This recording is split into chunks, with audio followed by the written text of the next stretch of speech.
Good afternoon, student. Student, as you know, we are learning the third chapter of the partnership, that is change in profit sharing ratio. In the last of the question, means when you will up to the 35 question, then you will get there are some question in which you have to prepare revaluation account. Now I am going to do the student revaluation account. You have to learn in partnership, admission of partnership, in brief. But in change in profit sharing ratio, there are some question that is given in the end of the chapter that you need to prepare revaluation account. First of all, student, you must know what is revaluation. As you can understand, revaluation is re plus valuation, मतलब किसी चीज़ का फिर से value करना, किसी भी चीज़ की किससे फिर से वैल्यूएशन करना। तो होता क्या है स्टूडेंट कि जब भी फर्म रिकन्स्टिट्यूट होती है, मीन्स जब प्रॉफिट शेयरिंग रेशियो चेंज होता है या कोई जब नया पार्टनर आता है, तब इस तरीके की घटनाएं होती हैं कि फर्म में जितने भी एसेट्स और लाइबिलिटी, एसेट्स का लाइबिलिटी का मतलब इंटरनल लाइबिलिटी नहीं ना, और एसेट्स का मतलब फिक्सस एसेट्स और कैश को छोड़ करके, फिक्सस एसेट्स और कैश को छोड़ करके सारे भी जितने भी एसेट्स होते हैं सबको रीवैल्यू किया जा सकता है। ठीक है, कैश की तो कोई रीवैल्यू होगी नहीं, कैश की तो जो वैल्यू है वो वैल्यू ही रहेगी। ठीक, तो क्वेश्चन में जिस तरीके से दिया हो उस तरीके से जिस जिस चीज़ के एसेट्स के बारे में दिया हो, जिस चीज़ के जिस लाइबिलिटीज़ के बारे में दिया हो उसको रीवैल्यू करते हैं। तो देखिए स्टूडेंट, आपको एक बात रिवैल्यूएशन अकाउंट बनाते समय एक बात का ध्यान रखना होगा कि ऑल द एसेट्स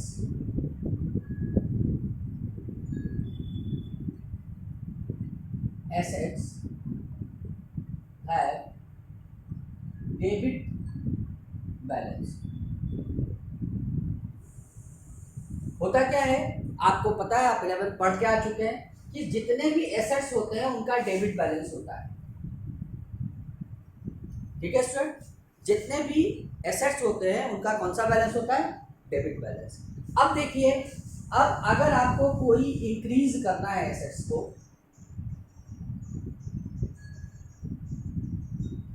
अगर क्वेश्चन में कुछ ऐसा दिया है कि बैलेंस शीट में मशीनरी 20,000 की थी और अब वो मशीनरी 40,000 की हो गई, मीन्स 20,000 से आपको मशीनरी की वैल्यू को, जब आप रीवैल्यू करने जाते हैं तो 20,000 से आपको मशीन की वैल्यू को बढ़ाना है। तो अगर एसेट्स को बढ़ाना है तो उस एसेट्स को और डेबिट करेंगे। ठीक है, और अगर एसेट्स को डिक्रीज करना है, घटाना है, तो क्रेडिट करेंगे। याद रखिएगा, अगर एसेट्स का डेबिट बैलेंस होता है और लाइबिलिटीज का क्रेडिट बैलेंस होता है। ठीक है, एसेट्स को बढ़ाने के लिए जो जिस नेचर का होता है उसको बढ़ाने के लिए वही करते हैं। एसेट्स को बढ़ाने के लिए डेबिट करेंगे और घटाने के लिए क्रेडिट करेंगे। तो जब मान लीजिए एक एग्जांपल लेते हैं, मशीनरी 20,000 की थी, अब 40,000 की कर दिया गया, मतलब 20,000 रुपये से बढ़ा दी गई, तो एंट्री क्या बनेगी?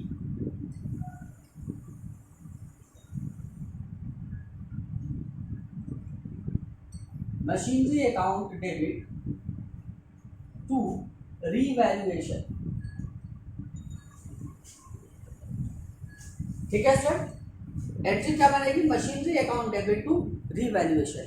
आपको मैंने बताया कि रीवैल्यूएशन आपको एडमिशन ऑफ पार्टनर में बहुत ब्रीफ में पढ़ना है, लेकिन इसमें भी दिया है तो यहीं से शुरू करते हैं। बढ़ाना था हमको मशीनरी को 20,000 से, तो मशीनरी को बढ़ाने के लिए मशीनरी का डेबिट बैलेंस होता है, बढ़ाने के लिए क्या किया और डेबिट किया, कितने रुपए से? 20,000 रुपये से हमको बढ़ाना। तो जब मशीनरी को बढ़ाएंगे तो रिवैल्यूएशन को क्रेडिट करेंगे। ठीक है, अगर इन केस ये इंक्रीज की कंडीशन थी, अगर इन केस डिक्रीज करना होता तो क्या करते हैं? हमने बताया डिक्रीज करने के लिए मशीन को क्या करते हैं? क्रेडिट करते, तो रिवैल्यूएशन को डेबिट करते।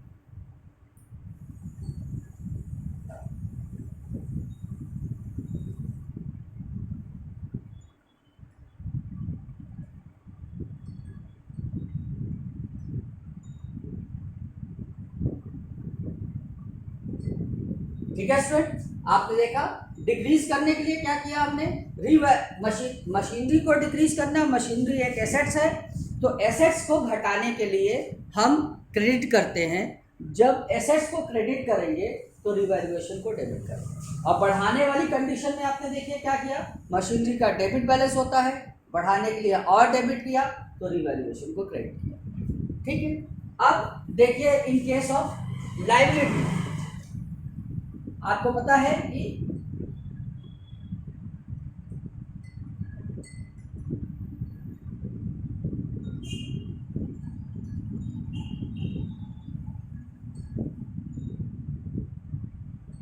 All the liabilities have credit balance. अब क्या करते हैं, टू इंक्रीज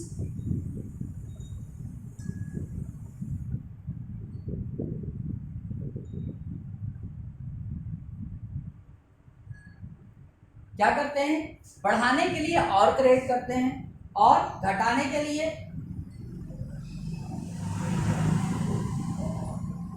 डेबिट करते हैं। अब देखिए हमने बताया था, शुरू में बोला था, जो जिस नेचर का होता है बढ़ाने के लिए वही काम करते हैं। एसेट्स का डेबिट बैलेंस होता है, बढ़ाने के लिए डेबिट करेंगे।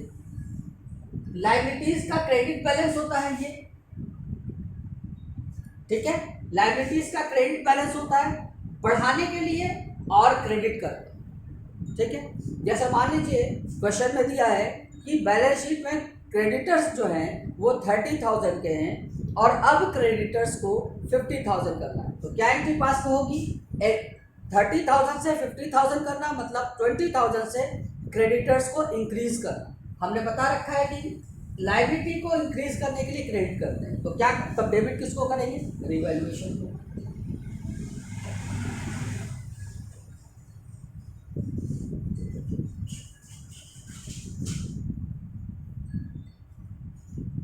To creditor,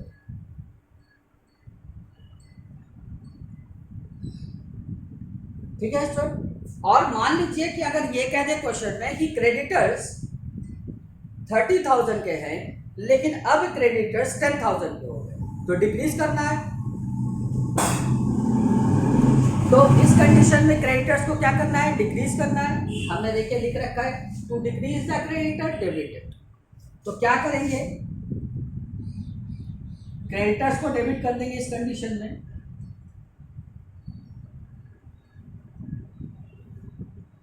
to revaluation.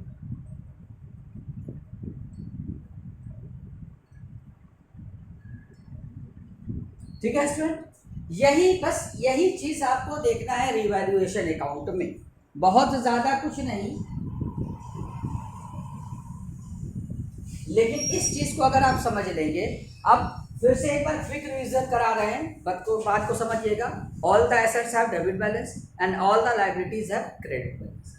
Assets को डेबिट बैलेंस का नेचर होता है, एसेट्स का बढ़ाना है तो और डेबिट करेंगे, घटाना है तो क्रेडिट करेंगे।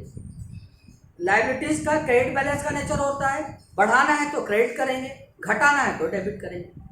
ठीक, अब एक डेबिट क्रेडिट होगा तो जो जैसे एसेट्स को डेबिट करना है तो रिवैल्यूएशन को क्रेडिट करना है, अगर लायबिलिटीज को क्रेडिट करना है तो रिवैल्यूएशन को डेबिट करना। ठीक है स्टूडेंट, यही होता है रिवैल्यूएशन अकाउंट। ठीक है, आई होप आप समझ गए होंगे।